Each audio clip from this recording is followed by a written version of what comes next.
Good day, sir. We are here to report our topic for today. Course outcome. Demonstrate thorough knowledge and understanding of the content, application and intent of the International Regulation for Preventing Collision at Sea, 1972 as amended. Learning outcome. At the end of the session, the student shall be able to know the importance of Rule 8, 9, and 10. Explain each paragraphs. Importance of the topic. The students will know about the Coleridge's Rule 8, 9, and 10 to avoid collision at sea. Convention on the International Regulations for Preventing Collisions at Sea, Coleridge's 1972. So, I am Jefferson Binlot discussing Rule 8, Action to Avoid Collision. Any action taken to avoid collision shall be taken in accordance with the rules of this part and shall, if the circumstances of the case admit, be positive, made in ample time, and with due regard to the observance of good seamanship. So the meaning of this paragraph is that you must be in accordance of this rule, and you must be positive, made in ample time, and be observance of good seamanship. Paragraph B. Any alteration of course and or speed to avoid collision shall, if the circumstances of the case admit, be large enough to be readily apparent to another vessel, observing visually or by radar. A succession of small alteration of course and or speed should be avoided. So the meaning of this paragraph is that you must not make any succession of small alteration of course and speed because it can cause collision of another vessel. So I have some example of this paragraph. As you can see,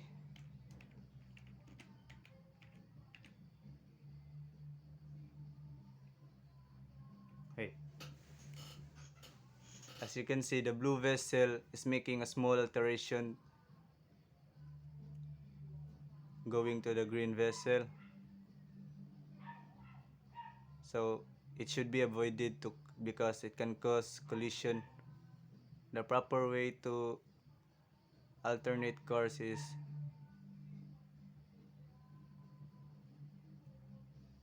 making a bold alteration to starboard, waiting for the green to pass through and clear. Paragraph C. If there is sufficient sea room, alteration of course alone will be the most effective action to avoid a close quarter situation, provided that it is made in good time, is substantial, and does not result in another close quarter situation. So the meaning of this paragraph is that if you're in the sufficiency room, you must not take small alteration like the example I showed to you.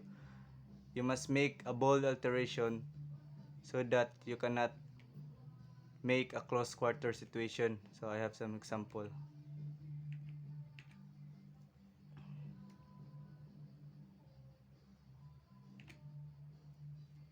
As you can see, the blue vessel is making small, is slowing down her speed, making it a close quarter situation, so it can cause collisions. So the proper way to avoid collision is that you make a bold alteration to your starboard, waiting the green vessel to pass through. Paragraph D. Action taken to avoid collision with another vessel shall be such as to result in passing on a safe distance. The effectiveness of the action shall be carefully checked until the other vessel is finally passed and clear. So, the meaning of this paragraph is that safe distance is the proper way to avoid collision with another vessel, and you must see that the vessel is passed and clear.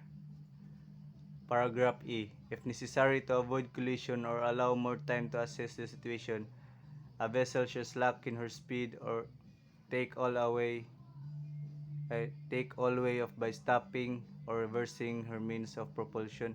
So the meaning of this paragraph is that if necessary kuno nga mo avoid yung collision kay you must stop your engine or reversing it, making your speed go slow down. Paragraph F, Part 1. A vessel which by any of these rules is required not to impede the passage or safe passage of another vessel shall, when required by the circumstances of the case, take early action to allow sufficient room for the safe passage of another vessel. So it means that if the vessel is in the safe passage, you must not impede because it can cause collision. I have some example of this one.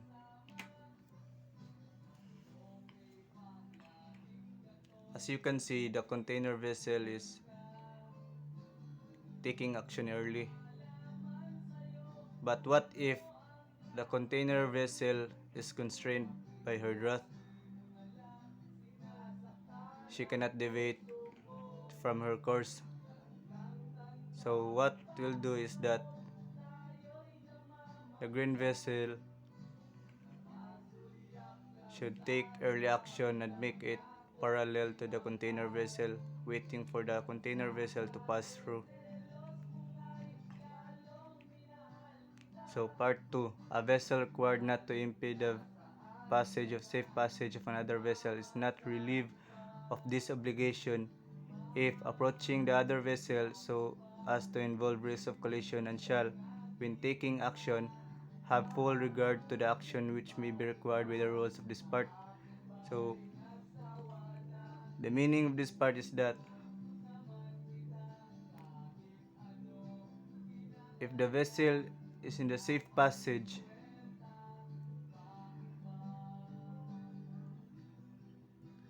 you must not impede or make a full regard which action may be required by the rules of this part. So I have some example.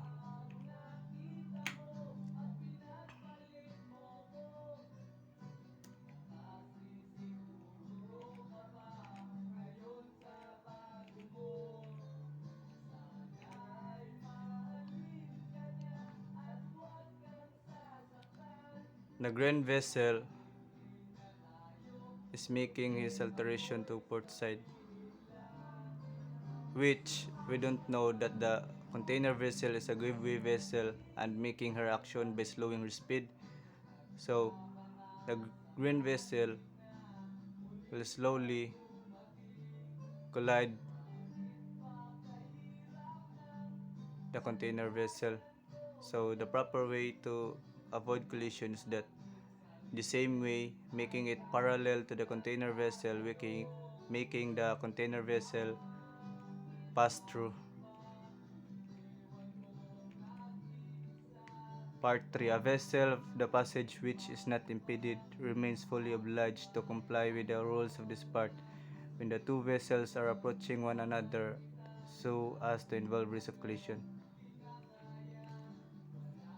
So, the meaning of this part is that you must not impede from another vessel to avoid collision. So, I'm done. Rule 9 will be discussed by my members. So, good day everyone. I am Cadet Katamko Mark Bryan, and I am here to discuss the Rule 9 about narrow channels. Next slide please. A vessel proceeding along the course of a narrow channel or fairway shall keep as near to the outer limit of the channel or fairway which lies on her starboard side as is safe and practicable. So in this case, the party is a vessel traveling in a narrow channel or fairway must stay as close to the channel or fairway's outer limit on her starboard side as is safe and visible. So, dapat mo stay ta sa duol sa channel or fairway's outer para safe ang ato ang vessel. So, part B. A vessel of less than 20 meters in length or a sailing vessel shall not impede the passage of a vessel which can safely navigate only within a narrow channel or fairway. So, in this case, dapat ang 20 meters dili dapat i-delay or i-postpone ang ilang mga biyahe kay tawag ni uh, impede or dili lang siya ikulan ay um, i-postpone ng ilang biyahe. So, part 6, a vessel engaged in fishing shall not impede the passage of any other vessel navigating within a narrow channel or fairway. So a fishing vessel must not block the passage of any vessel sailing through a narrow channel or fairway. So ang fishing vessel dapat dili pud na siya harangan kay maski unsa sa unsa nga mga barko. Although dili na siya makita pero dapat dili ginana to siya banggaan. So part D. A vessel shall not cross a narrow channel or fairway of such crossing impedes the passage of a vessel which can safely navigate only within such channel or fairway. The, the latter vessel may use the sound signal prescribed in Rule 34, Part D, if in doubt as to the intention of the crossing vessel. So, vessel shall or must not cross another channel or fairway if such crossing impedes the passage of a vessel which can safely navigate only within the channel or fairway. The latter vessel may or must use the signal prescribed Rule 34 and dili dapat moagi sa anang duol tog o guot nga agianan kay kuan siya kanang makahadlang pud ni siya nga uban na barko na moagi. So next slide please. So part E. In a narrow channel or fairway, when overtaking can take place only if the vessel to be overtaken has to take action to permit safe passing. The vessel intended to overtake shall indicate her intention by sounding the appropriate signal prescribed in Rule 34. So part 1, the vessel to the overtaken shall, if an agreement, sound the appropriate signal prescribed in Rule 34. Part 2, and take steps to permit safe passing. If in doubt, she may sound the signal prescribed in Rule 34. Part D.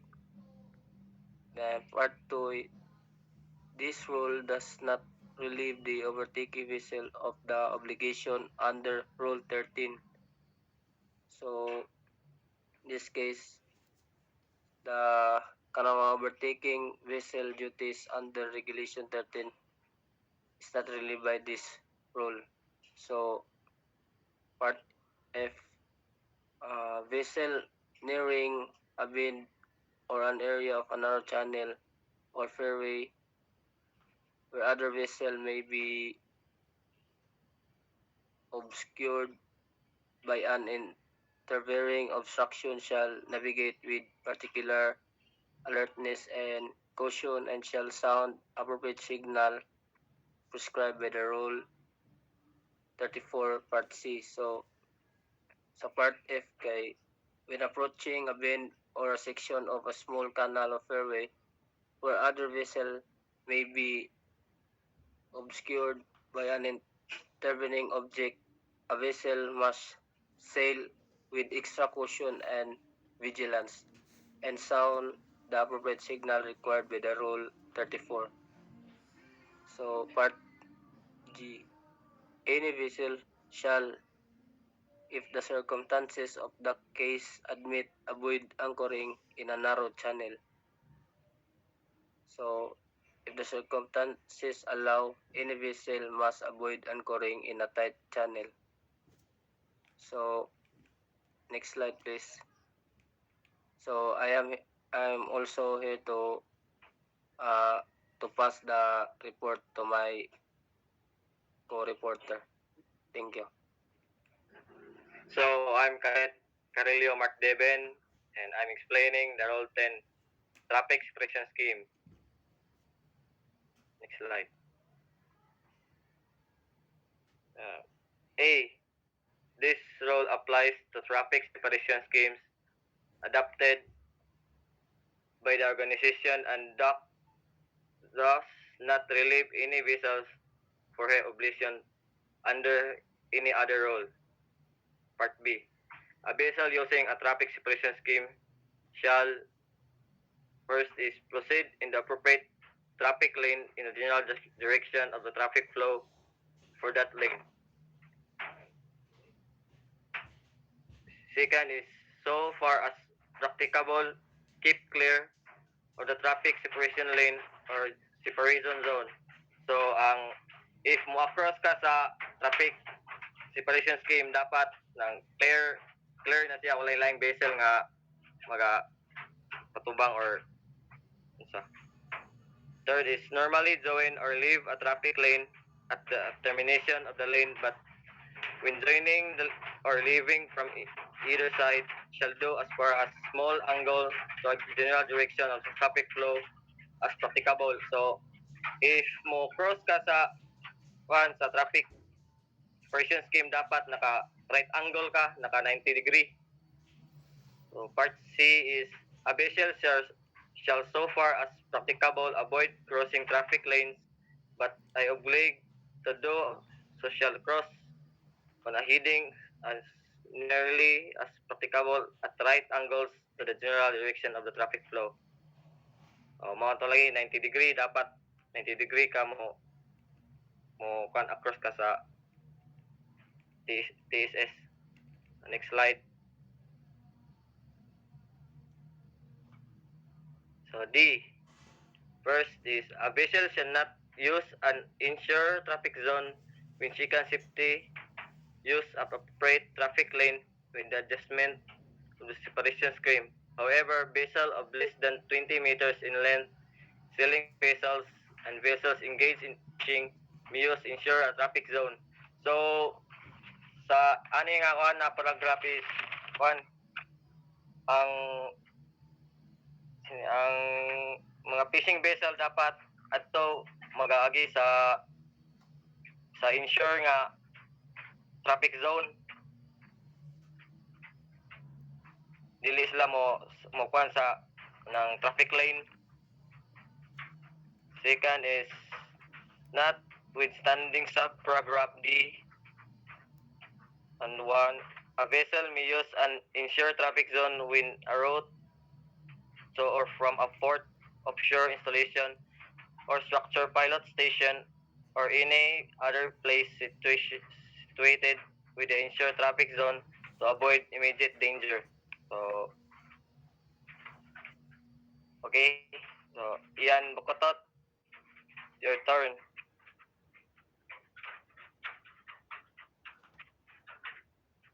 Ian. Okay, last to. E. E ko? Okay. Yun done, sir. I'm going to report the E. A vessel other than a crossing vessel or a vessel joining or leaving a lane shall not normally enter aspiration zone or cross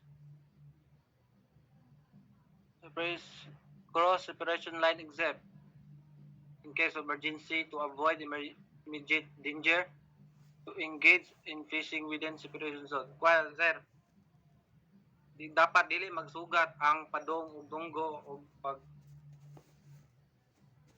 sir, then ang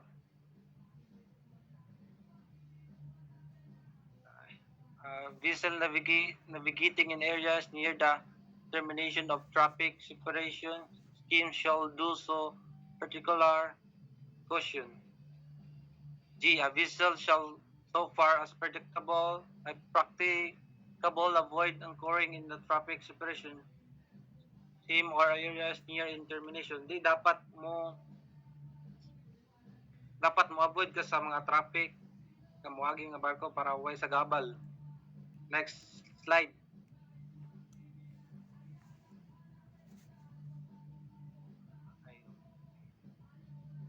A vessel not using a traffic separation scheme shall avoid it by as wide margin as practicable.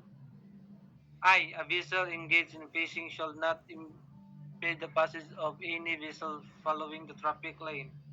G. A vessel of less than 20 meters in length or sailing vessel shall not impede the safe passage of power-driven vessel. K.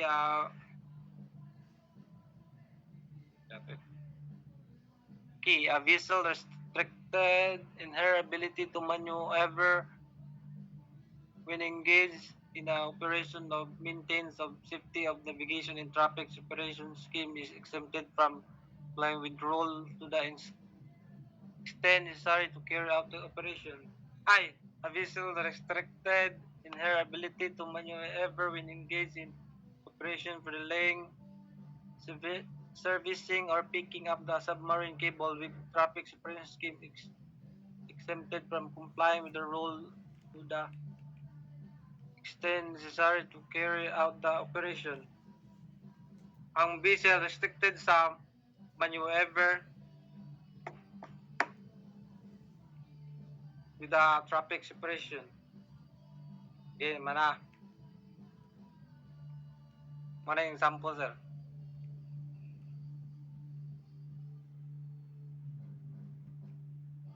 Manabay. So that's the end of our topic, sir. Thank you. Good day. Thank you and good day. Thank you, sir.